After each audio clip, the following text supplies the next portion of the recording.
Hello friends, मैं आयुष श्रीवास्तव एक बार फिर से स्वागत करता हूं हमारा चैनल द एथ एजुकेटर पे आपका। तो देखिए दोस्तों, आज मैं यहाँ पे आपके लिए हमारा लेक्चर नंबर 12 में करके आया हूँ। और अभी तक के लेक्चर्स में हमने काफ़ी अच्छी पढ़ाई करते हुए हमारे 3 चैप्टर्स खत्म करके चौथे चैप्टर की स्टार्टिंग कर दी थी। और पिछले लेक्चर में हमने चौथे चैप्टर को भी काफ़ी हद तक जान लिया था। तो देखिए, जो आज का चौथा चैप्टर है हमारा, इसको आज हम खत्म करेंगे। पूरी उम्मीद रहेगी आज के लेक्चर में हमारा ये चैप्टर खत्म हो जाए। तो इस चैप्टर के बारे में बता दूं कि मैंने शायद आपको ध्यान हो कि जो हमारा पहले अभी पढ़ाया था ना, जो अकाउंट्स में पढ़ाया था, मैं आपको टाइप्स ऑफ अकाउंट्स पढ़ा रहा था, तब मैंने आपको आरबीआई के अंतर्गत कुछ ऐसी चीज़ें बताई थी जैसे कि डीआई सीजीसी। ठीक है, मैं लिख के यहाँ पे आपको क्लियर कर देता हूँ। तो जब हमने आपको यहाँ पे बताया था आरबीआई के चैप्टर में, आरबीआई चैप्टर हमारा यहाँ पे चल रहा था, तो इसमें मैंने आपको कुछ चीज़ें बताई थी जैसे कि डीआई, एक तो हमारी वाली चीज़ थी, क्या नाम, डीआई सीजीसी वाली, एक थी हमारी बीआरबीएल एमबीएल। ठीक है, तो उसी में जो हमारा 4 अकाउंट मैंने बताए थे, एक डेबिट था, एक हमारा स्टेटस था। तो ज्यादा बात को ना घुमाते हुए बता दूं कि इस चैप्टर में हमको इंडियन बैंक एसोसिएट जो चैप्टर है हमारा, इस चैप्टर में हमको उन 4 अकाउंट्स में से जो हमारा एक अकाउंट था जो कि था हमारा इंडियन बैंक एसोसिएट, इसका जो हमारा एक अकाउंट है डीआईसीजीसी, इसके बारे में यहाँ पे स्टडी करना है। जो बाकी अकाउंट्स थे हमारे जैसे कि बीआरबीएल एमपीएल या फिर डेबिट कह लीजिए या फिर आईएफटीएस, उन सब अकाउंट्स के बारे में भी मैं आपको यहाँ पे बताऊँगा। जैसे कि आप सोच रहे होंगे मैंने आरबीआई में आपको उनके नाम बताया, तो उस चैप्टर में हमको खाली उतना ही पढ़ना था, उसके बारे में बहुत जानना था खाली। जो हमारा ये चैप्टर है क्या नाम, इंडियन बैंक एसोसिएट, इसके बाद इस चैप्टर में हमको डीआईसीजीसी के बारे में स्टडी करना है। और बाकी जो हमारा एक चैप्टर आगे हम पढ़ेंगे उसमें हम इन चारों अकाउंट के बारे में एकदम डीपली पढ़ेंगे। और डीआईसीजीसी तो मैं आपका आज ही कंप्लीट कर दूंगा। जो बाकी के 3 अकाउंट बचेंगे हमारे, वो हमको हमारे जो आगे चैप्टर में पूछे जाएंगे उसके बारे में हम सब पढ़ेंगे, क्योंकि आगे आगे भागने का कोई मतलब नहीं है। जितनी चीज़ें हम लाइन वाइज पढ़ के अच्छे से अपने दिमाग में रख सकते हैं, उससे बेहतर कोई चीज़ नहीं होती है। तो आइए यहाँ पे हम शुरुआत करते हैं डीआईसीजीसी से। तो मैं यहाँ पे इसको डाल लेता हूँ।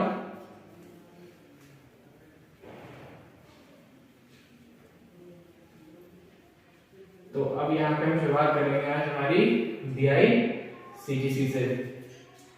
तो देखिए, जो हमारी डीआईसीजीसी है तो यहाँ शुरुआत करते हैं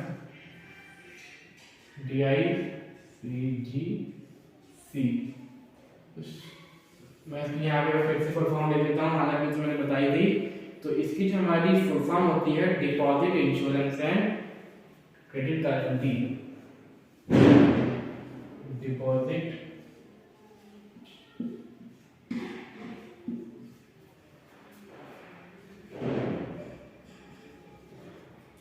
इंश्योरेंस एंड क्रेडिट गारंटी।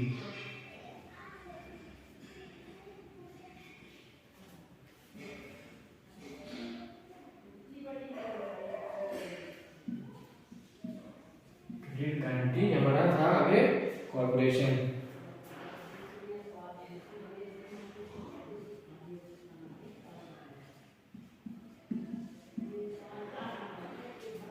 तो देखिए, इसके बारे में यहाँ पे स्टडी करेंगे। और मैं यही भी देता हूँ कि इसका मैंने आपको हेड ऑफिस बताया था। इसका हेड ऑफिस था हमारा, एक बार चला हूँ पहले भी, मुंबई में। तो ये है हमारी आज की हेडिंग। ठीक है, डीआईसीजीसी जो कि हमारी। और आपको बता दूं, जो डीआईसीजीसी हमारी है, एक जो हमारा जितना बीमा और क्रेडिट की जो जानकारी देने वगैरह होती है या फिर इसका जो जमा किया जाता है उसके बारे में इसमें हम स्टडी करते हैं। इसके बारे में ये हमारा ऐसा अकाउंट होता है। तो अब देखिए कि मैं बात करता हूँ एकदम बेसिक से आपको बताऊंगा इसके बारे में। तो जो DICGC है हमारी, सबसे पहले बात करते हैं कि DICGC जो है इसकी हमारी शुरुआत कब की गई, इसकी स्थापना कब की गई। तो मैं यहाँ पे लिख लेता हूँ छोटे छोटे पॉइंट्स करके, एस्टैब्लिश्ड, ठीक है।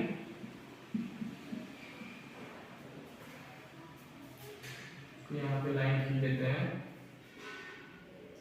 हेडिंग की वजह से। देखिए जो हमारी DICGC है इसकी हमारी स्थापना की गई थी 15 जुलाई 1978 में, ठीक है,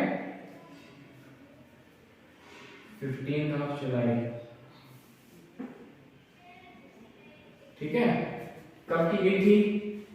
1978 में।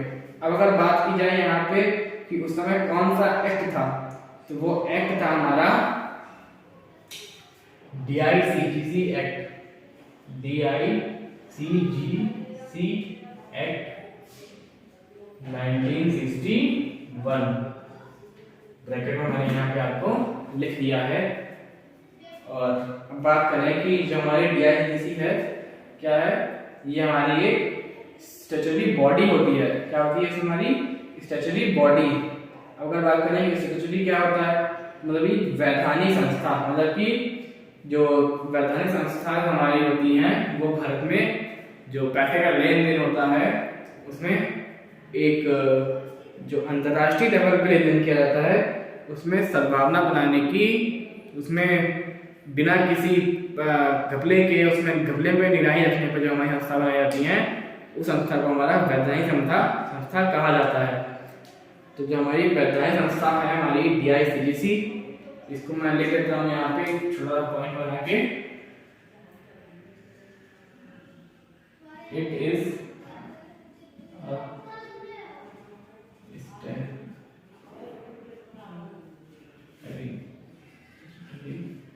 बॉडी, ठीक है। ब्रैकेट में लिख देता हूँ चाहे आपको दिक्कत ना हो। वैधानिक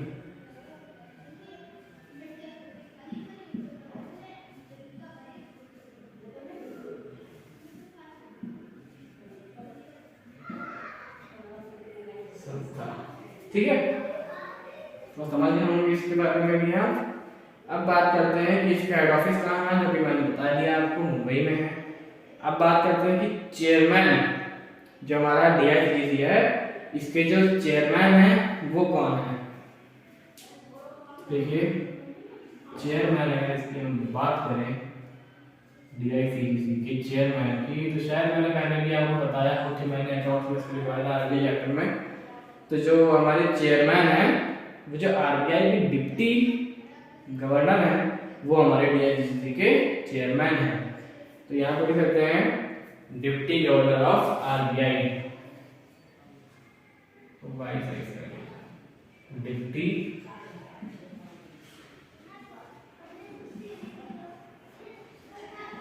गवर्नर ऑफ RBI,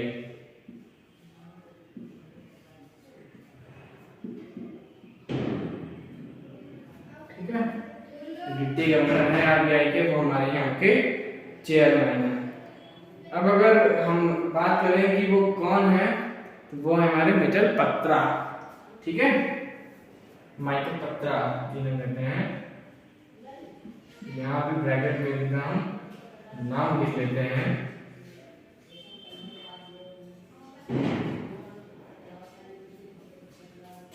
ठीक है, ये है हमारे चेयरमैन। अब अगर बात करें कि जो हमारी DICGC है इसकी जो कैपिटल है, इनिशियल पूंजी है इनकी, हमारी इनिशियल कैपिटल, तो वो लिख लेते हैं यहाँ पे पॉइंट बना के।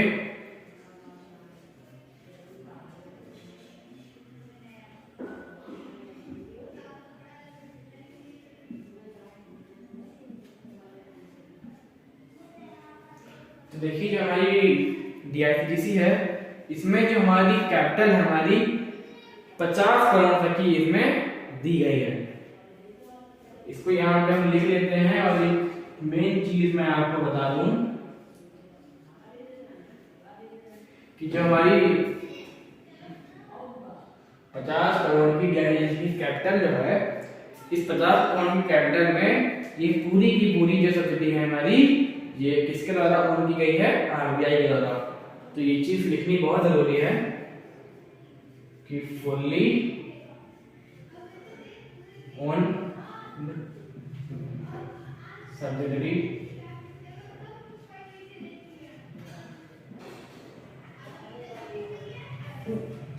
Of RBI.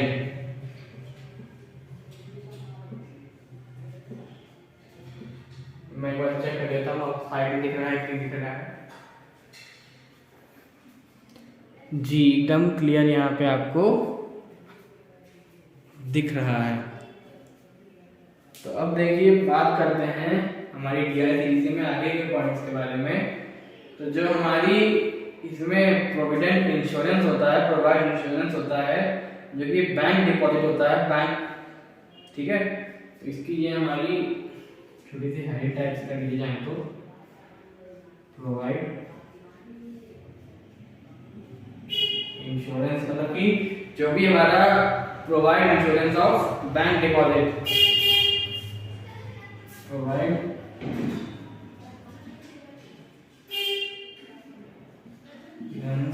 Of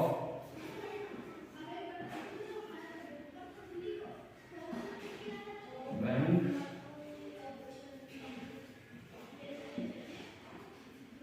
deposit. तो देखिए अब यहाँ पे बात करते हैं कि जो बैंक में जमा करने के बाद यहाँ पे इंश्योरेंस प्रोवाइड किया जाता है। तो मैं बता दूं यहाँ पे कि यहाँ पे इसमें कोई भी ऐसी बनाई नहीं गई है कि जिसमें आपको इंश्योरेंस प्रोवाइड किया जाए। तो इसमें ये हमारा ये हो गया कि it is not provided insurance of deposit NBFC, ठीक है। मतलब कि यहाँ पे मैं एक चीज़ और क्लियर कर देता हूँ आपको, एकदम छोटी सी है तो समझ लीजिए अच्छे से। अब देखिए मैं बता दूँ आपको कि जो हमारी इसमें इंश्योरेंस का मतलब पैसा होता है उसमें एनबीएफसी में जाता है। पहले मैं लिख देता हूँ यहाँ पे, it is not provided insurance of deposit, not provided insurance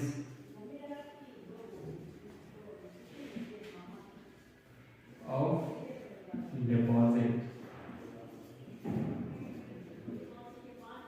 in NBFC।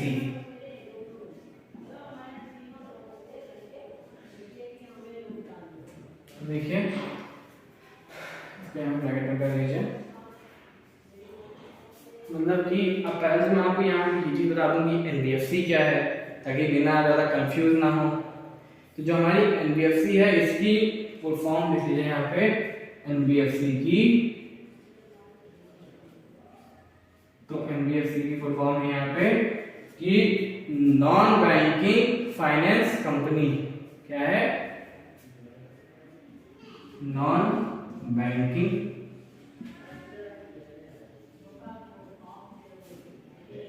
Finance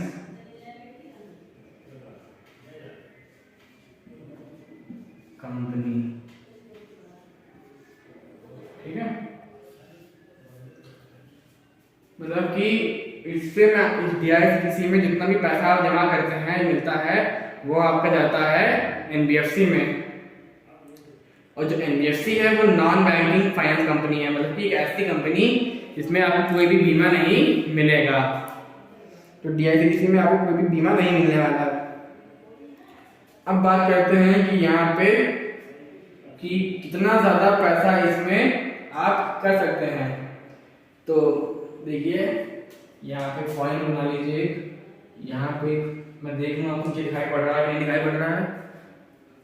तो एक पॉइंट यहाँ पे हमारा आ जाएगा, तो इसको हम यहाँ पे नोट डाउन कर लेते हैं। तो देखिए मैक्सिमम 5 लाख रुपए का जो हमारा इंश्योरेंस होता है, देखिए maximum 5 lakh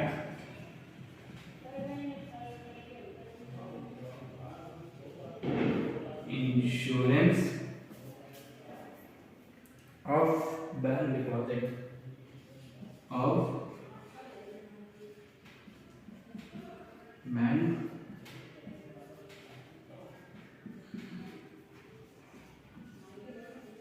deposit for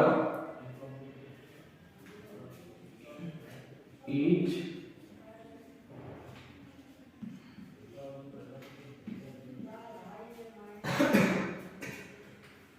customer of a bank. मतलब कि जितना भी 5 लाख का अधिकतम 5 लाख रुपए का जो बीमा होगा जो कि बैंक में जमा हो रहा है, bank for each customer of a bank. तो मतलब कि बैंक में प्रत्येक कस्टमर जो है खाता धारक है बैंक का, उसमें प्रत्येक को अधिकतम 5 लाख तक का जो बीमा है वो जमा हो सकता है।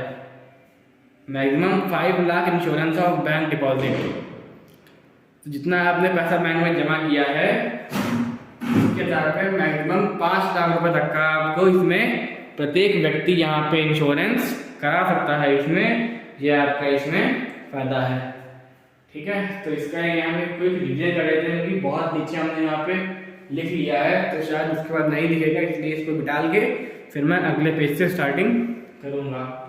तो जो DICGC है इसकी फुल फॉर्म है हमारी deposit insurance and credit guarantee corporation. जो हमारा हेड ऑफिस इसका मुंबई में है।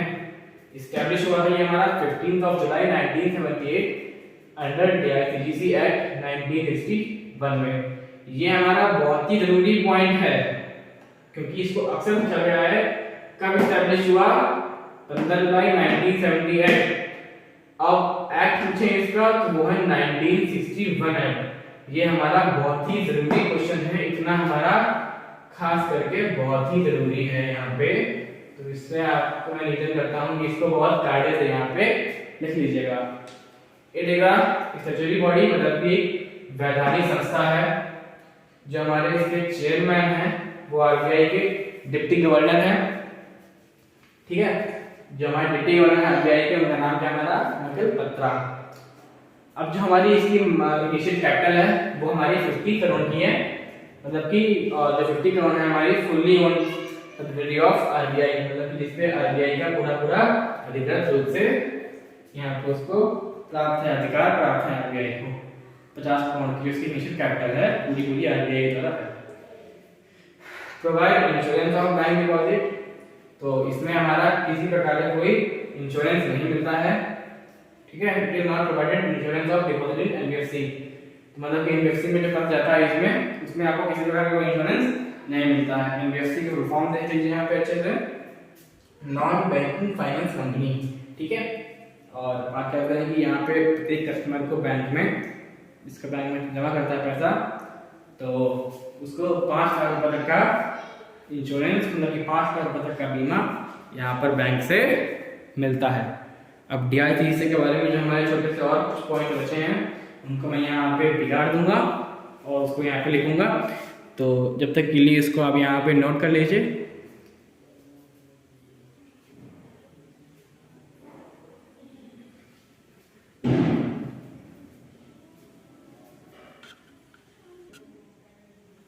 तो आइए देखिए, उम्मीद करता हूँ कि आपने उतना लिख लिया होगा। तो अब देखिए आगे यहाँ पे कि बाकी की जो हमारे हैं इसमें कि और क्या चीज़ हमारी हैं DICGC में, तो मैं बता दूँ इसमें कि आपको ऑल बैंक्स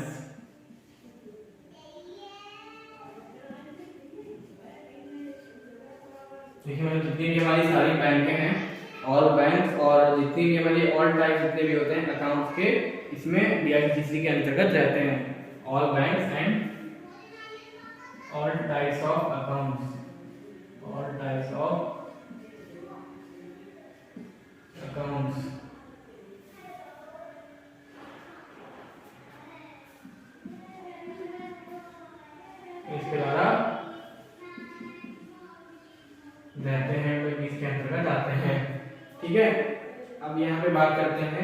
कि वो कौन कौन से डिपॉजिट जो हैं, डिपॉजिट इसमें से कौन कौन से हैं डिपॉजिट नॉट कवर्ड बाय डीआईसीटीसी, मतलब कि कौन कौन से डिपॉजिट डीआईसीटीसी के अंतर्गत नहीं आते हैं।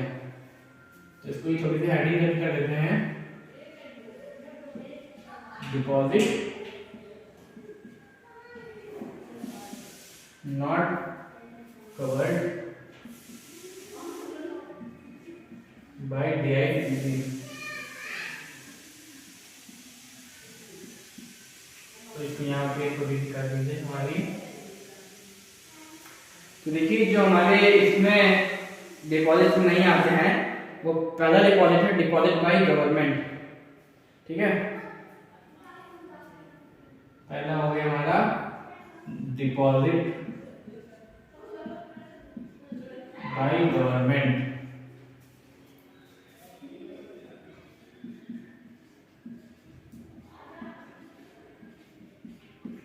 ठीक है। मैं पहले से बोल लिख लेता हूँ, समझ जाऊंगा आपको। तो डिपॉजिट एक हो गया ये हमारा, एक होता है हमारा deposit by bank in India.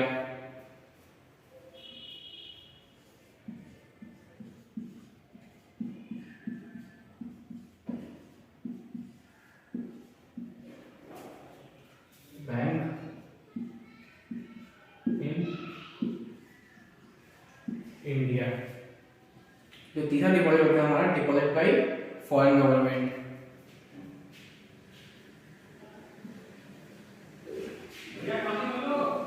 Deposit bye foreign government,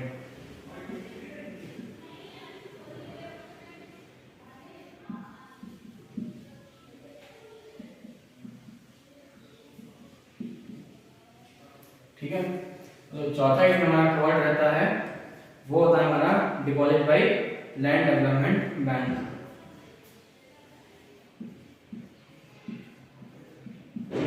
deposit by land development bank,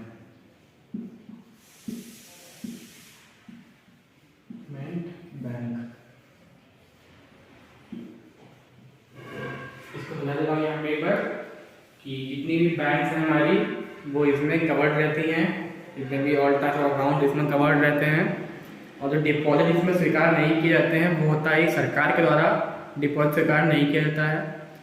deposit by bank in India, जो बैंक के द्वारा डिपॉजिट किया जाता है वो इसमें स्वीकार नहीं किया जाता है, स्वीकृत नहीं होता है। जितनी भी हमारी फॉरेन का सरकार हैं, जितने भी विदेशी सरकार हैं उनके द्वारा डिपॉजिट स्वीकार नहीं होता है। और जो लैंड डेवलपमेंट बैंक्स होती हैं उनके द्वारा भी डिपॉजिट इसमें स्वीकार नहीं होता है। तो देखिए आज के हमारे लेक्चर नंबर 12 था, इसमें हमने अपना डीआईसीटीसी को कंप्लीट करते हुए यहाँ पे हमारा चैप्टर 4 जो था इंडियन बैंक एसोसिएट उसको यहाँ पे कवर कर दिया है, उसको पूरा पढ़ लिया है। और इसके बाद हम अपने नेक्स्ट चैप्टर की शुरुआत करेंगे यहाँ से। जो 36 चैप्टर है इसमें ये नहीं कि बहुत चैप्टर बड़े बड़े हो, लेंथी चैप्टर नहीं है हमारे। चैप्टर हमारे लेंथी ना होकर के थोड़े डिफिकल्ट बने हों लेकिन छोटे चैप्टर्स हैं। और मैं आपको एकदम बेसिक से समझा रहा हूँ तो शायद ही आपको कोई डाउट बच रहा हो, और फिर भी कोई डाउट बचता है तो आप कमेंट में पूछिए, आपको उसका आंसर तुरंत ही प्रोवाइड किया जाएगा। ठीक है, आज की वीडियो में इतना ही रखते हैं और बाकी मिलते हैं अपने अगले लेक्चर में। और अगर वीडियो आपको अच्छी लग रही है तो इसको लाइक कर दीजिए, सब्सक्राइब कर दीजिए चैनल को हमारे, और जितना ज़्यादा हो सके शेयर कीजिए। Okay, thank you, thanks for watching.